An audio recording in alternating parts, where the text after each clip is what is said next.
नमस्कार दोस्तों आज हम इंडिया के 20 लाख करोड़ पैकेज के बारे में समझने की कोशिश करते हैं। 20 लाख करोड़ के इकोनॉमी पैकेज के बारे में समझने की कोशिश करते हैं और देखते हैं कि इस पैकेज से किसको क्या मिलने वाला है।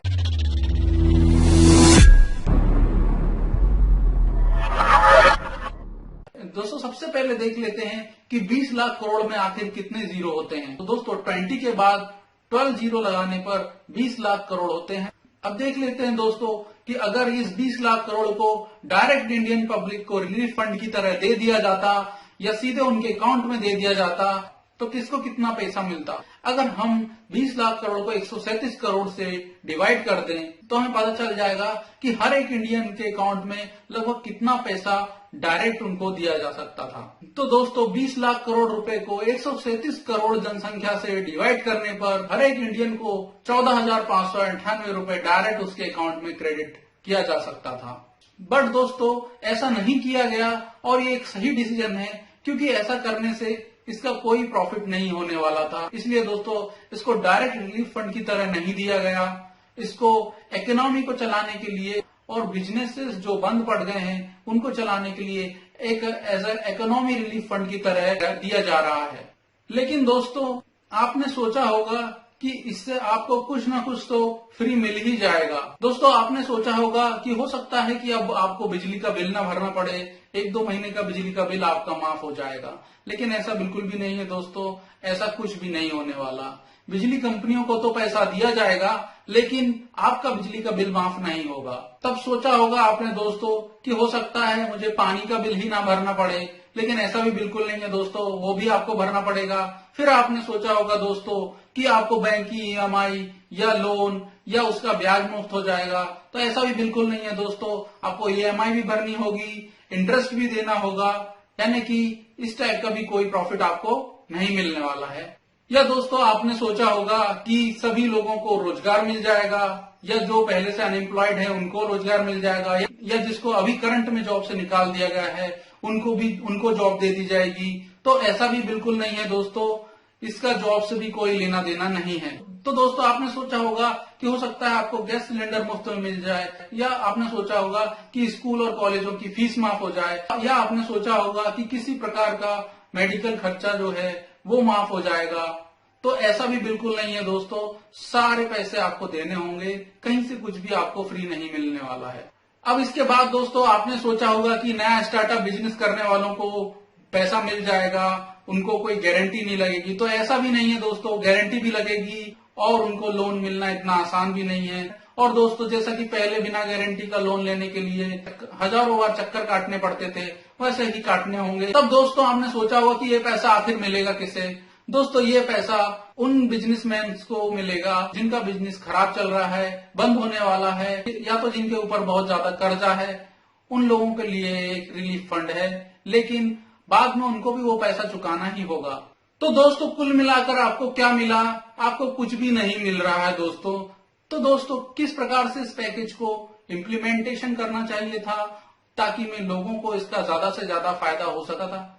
ये सिर्फ फंड उन्हीं लोगों के लिए है जिनके पास पहले से ही पैसा है और वो बस पैसा रोक कर बैठ गए हैं और उन्होंने पहले ही सभी लोगों को जॉब से निकाल दिया है। तो फिर अब ये पैसा उन्हीं के लिए है जिन लोगों के पास ऑलरेडी पैसा है। जिन लोगों को जॉब से निकाल दिया है उनके लिए कोई पैसा नहीं है। तो दोस्तों इसका सॉल्यूशन क्या है? इस 20 लाख करोड़ पैकेज को कैसे इम्प्लीमेंटेशन किया जाना चाहिए था? दोस्तों आइए समझने की कोशिश करते हैं।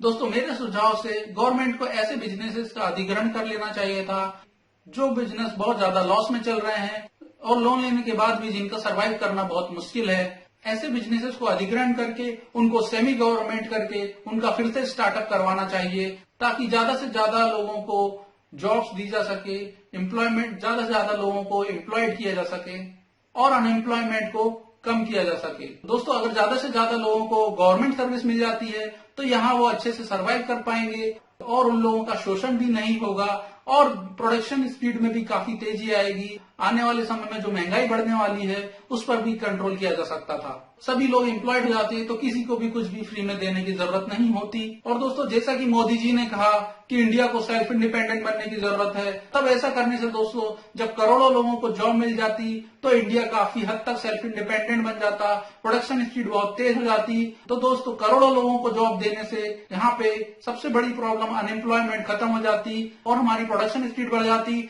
हमारी वर्क फोर्स बढ़ जाती और दोस्तों हमारी महंगाई कम हो जाती। तो दोस्तों इंडिया को सेल्फ इंडिपेंडेंट बनने के लिए ये बहुत अच्छा तरीका था। सभी लोगों को एम्प्लॉयमेंट देने की जरूरत है, सभी लोगों को रोजगार देने की जरूरत है, तो पूरी तरह से इस पैकेज को सभी लोगों को एम्प्लॉय करने के लिए खर्च करना चाहिए था। तो आइए दोस्तों समझ लेते हैं कि सभी को अगर सेमी गवर्नमेंट ऑर्गेनाइजेशंस में जॉब दे दी जाती है, एम्प्लॉयमेंट दे दी जाती है, तो कितना खर्चा आएगा और कैसे ये सब हो सकता है। जैसा कि दोस्तों हमने कैलकुलेट किया है कि हर एक इंडियन को अगर डायरेक्ट ये पेमेंट दे दिया जाए तो लगभग 14,400 रुपीज के बराबर हर एक इंडियन को मिल जाएगा उसके अकाउंट में। लेकिन दोस्तों इसको दूसरे तरीके से समझने की कोशिश करते हैं कि किसको इस पेमेंट की सबसे ज्यादा जरूरत है। तो दोस्तों लॉकडाउन का असर अमीर लोगों पर तो ज्यादा पड़ा नहीं, ये सब आप भी जानते हैं। इसका सबसे ज्यादा असर जो है वो मजदूरों और गरीब लोगों पर और लोअर मिडिल क्लास लोगों पर इसका असर पड़ा है। Upper middle class, higher class, rich class, super rich class, इन सभी क्लास पे इस लॉकडाउन का कोई असर नहीं पड़ा है और आने वाले समय में भी 10-20 साल तक भी वो सरवाइव कर सकते हैं। इतना पैसा अपर मिडिल क्लास, हायर और रिच क्लास लोग कमा चुके हैं ऑलरेडी। लेकिन जो लोअर मिडिल क्लास है और पुअर क्लास है उनकी सेविंग्स इतनी नहीं होती कि वो 8-10 साल तक उनकी सेविंग में सरवाइव कर सके। और दोस्तों जैसा कि आपने ये भी देख लिया कि लॉकडाउन होने पर और अमीर लोगों का धंधा बिजनेस नहीं चलने पर, व्यवसायी लोगों का धंधा बिजनेस नहीं चलने पर उन्होंने उनका पैसा पूरी तरह से होल्ड कर लिया। किसी भी तरह से उन्होंने मजदूरों को पैसा देने से साफ साफ मना कर दिया। इसलिए लाखों मजदूरों को अपने गांव जाना पड़ा। अगर उनको पेमेंट या सैलरी मिलती रहती तो उन्हें कहीं जाने की जरूरत नहीं पड़ती। लेकिन जैसा कि आप जानते हैं कि कोई भी अमीर व्यक्ति अपना पैसा जो है ऐसी परिस्थितियों में बचा के रख लेता है, वो किसी को भी नहीं देना चाहता और ऑलरेडी उसने इतना पैसा सेव करके रख चुका है कि उसे 10-20 साल तक भी किसी तरह की कोई दिक्कत नहीं आने वाली है। तो दोस्तों मेरे हिसाब से जो इकोनॉमी का 20 लाख करोड़ का जो ये पैकेज दिया है, वापस ये पैकेज उन्हीं व्यापारियों, उन्हीं बिजनेसमैन, उन्हीं अमीर लोगों के लिए है जिनका काम धंधा अभी बंद हो गया है और जिन्होंने इन बेचारे गरीब मजदूरों को जॉब से निकाल दिया और 50% मिडिल क्लास लोगों को भी जॉब से हाथ धोना पड़ा। वहीं 70-80% मजदूरों को, गरीब लोगों को अपनी अपनी नौकरी से हाथ धोना पड़ा। तो दोस्तों अब गवर्नमेंट उन्हीं लोगों को फिर से पैसा देने जा रही है कि वो फिर से सबको जॉब देंगे, सबको बुलाएंगे और वापस हमारी अर्थव्यवस्था चल पड़ेगी। लेकिन क्या दोस्तों एक्चुअल में ऐसा होगा? क्या दोस्तों अब ये क्या बैंक का लोन चुका पाएंगे? या दूसरी बात, क्या ये सभी लोगों को वापस जॉब दे पाएंगे? क्या ये उनको ज्यादा सैलरी दे पाएंगे? ये उनका शोषण भी कर सकते हैं। तो दोस्तों गवर्नमेंट को यहाँ क्या करने की जरूरत थी? उनको ये पैसा किसे देने की जरूरत थी? उनको ये पैसा अमीर लोगों को देने की जरूरत थी या उनको ये पैसा गरीब या मिडिल क्लास लोगों के वेलफेयर के लिए यूज करने की जरूरत थी? तो दोस्तों जैसा कि मैं तरीका पहले बता चुका हूं कि ज्यादातर ऐसे बिजनेसेस को गवर्नमेंट को अपने अधिग्रहण में लेकर उन्हें सेमी गवर्नमेंट ऑर्गेनाइजेशन में चेंज करके कई सारे ऐसे जो गरीब अनएम्प्लॉयड मजदूर हैं और लोअर मिडिल क्लास फैमिली से बिलोंग करते हैं उन लोगों को जॉब ऑफर की जानी चाहिए थी। उन लोगों को एक सेमी गवर्नमेंट, एक स्थायी जॉब मिल जाती, उससे हमारी अर्थव्यवस्था काफी अच्छे से चलने लगती, हमारी प्रोडक्शन स्पीड भी बढ़ जाती। और दोस्तों ऐसे ना तो ये पैसा फ्री उनको दिया जा रहा था, उन लोगों से इसके बदले कुछ ना कुछ काम लिया जा रहा था। काम के बदले उनको एज ए सैलरी के तौर पे ये पैसा दिया जाता। तो इससे क्या होता कि ये पैसा जो है पूरी तरह से वेस्टेज भी नहीं जाता और इस पैसे का काफी अच्छा यूटिलाइज हो जाता। आइए दोस्तों इसको डिटेल में समझ लेते हैं कि ऐसा कैसे किया जा सकता था। दोस्तों अगर ऐसे बिजनेसेस को गवर्नमेंट अधिग्रहण कर लेती और सेमी गवर्नमेंट ऑर्गेनाइजेशन में चेंज कर देती, तो जैसा कि दोस्तों अब कोरोना काल में इन लोगों का बहुत ज्यादा शोषण होना पॉसिबल है, तो ये सब शोषण भी नहीं होता और सभी को एक सिक्योर जॉब मिल जाती। तो दोस्तों इसको कैलकुलेट करते हैं, सभी को सेमी गवर्नमेंट ऑर्गेनाइजेशन में सर्विस देने के लिए लगभग कितना खर्चा आता, लगभग कितने पैकेज की जरूरत पड़ती। दोस्तों हमारे यहाँ 36 करोड़ 95 लाख लोग गरीबी रेखा के नीचे रह रहे हैं, यानी कि इनकी सालाना इनकम 1.2 लाख से भी कम है।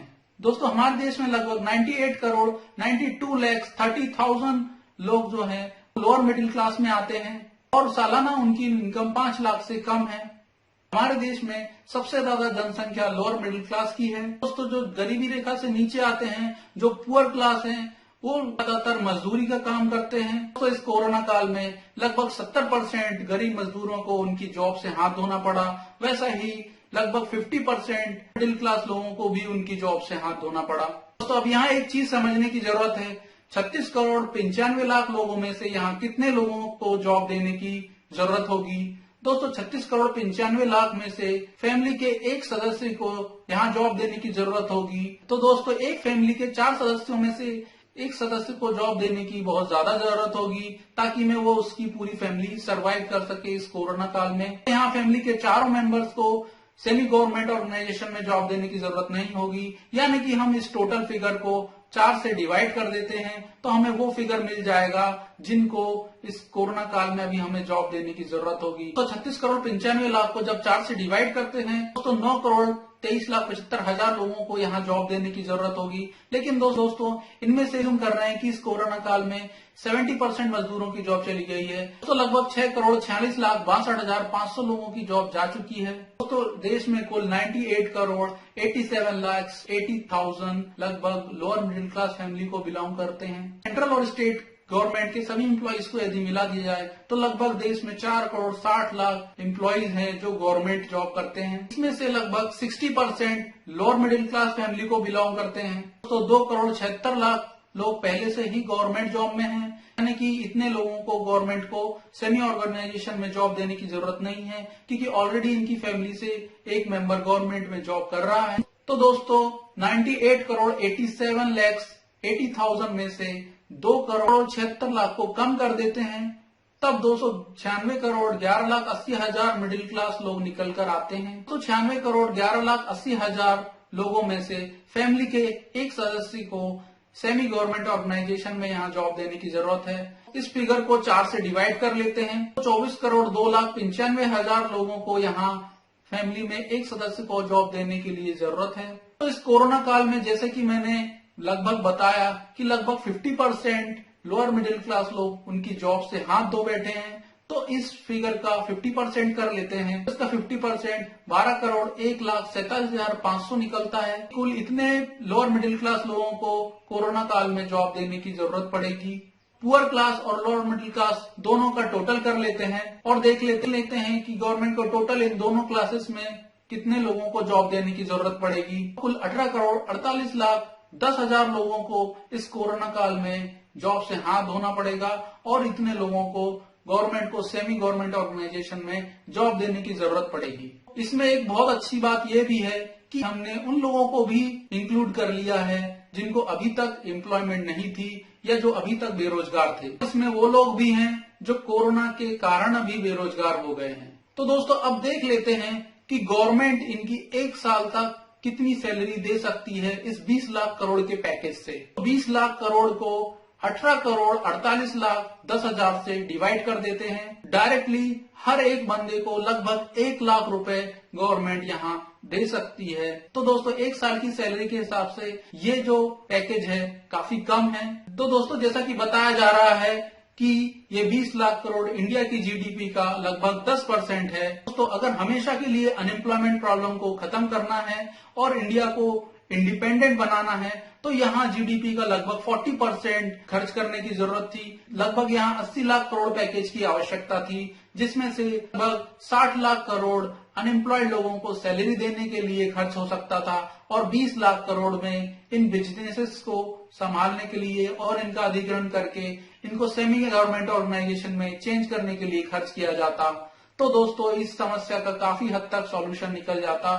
बेरोजगारी, अनएम्प्लॉयमेंट और काफी सारे क्राइटेरिया में इंडिया की रैंकिंग में इम्प्रूवमेंट आ जाता, क्योंकि दोस्तों बेरोजगारी की वजह से ही क्राइम रेटिंग में भी इंडिया की रैंक ज्यादा होती जा रही है। इसके साथ हंगर रैंकिंग, पॉवर्टी रैंकिंग, कई सारे क्राइटेरिया में इसका असर पड़ता है। इसको इस तरीके से कंट्रोल किया जा सकता था। लेकिन आपके भी कुछ सुझाव हो सकते हैं कि कैसे इस 20 लाख करोड़ को खर्चा किया जा सकता है। आप मुझे नीचे कमेंट्स करके बताएं, या तो मेरे सुझाव से दोस्तों अगर ये सब नहीं कर सकते तो इस पैसे को डायरेक्ट ही पब्लिक को बांट देना चाहिए था।